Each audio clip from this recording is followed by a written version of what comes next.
Milisiyanın eskerleri. Ayda Türkmenistan'ın hakkının daşıtı Aman Koğuşudov. Sağınarlı diyarlar Allaverdi Atayev bilen Yağ Murat Reziyepov.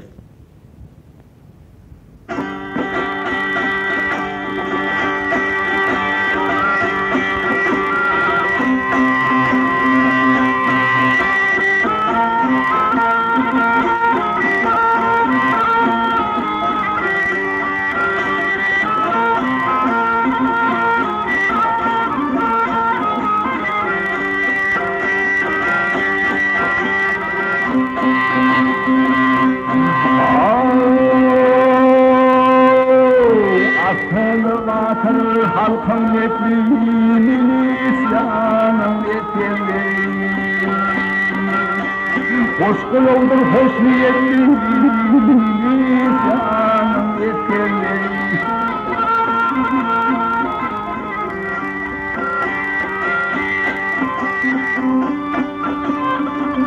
hep korkutuyor Türkiye'yle hatanlı tırtayınlar seni kıneve tayınlar o milisyanın eskerleri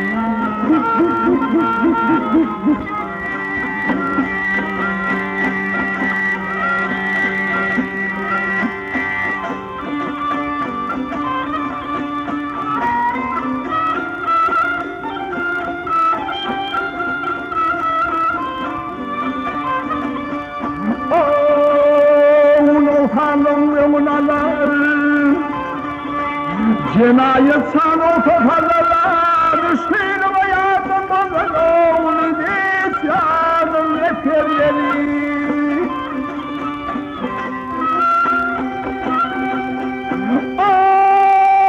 Posunda bir kuşak değilim, posunda bir kuşak değilim, saklar kanunadır. Canın dediği görür gibim o milisyanın yeterleri.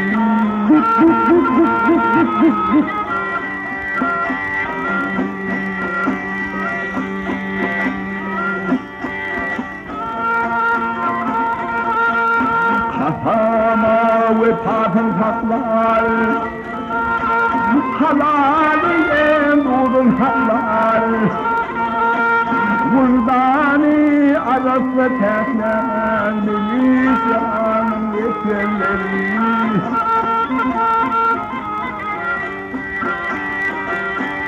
Bir bedeyi büyüt bolun, ile büyüt bolun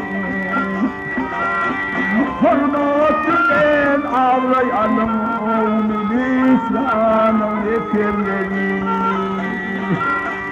Hürmetüden avrayanım o milisyanın yeterleri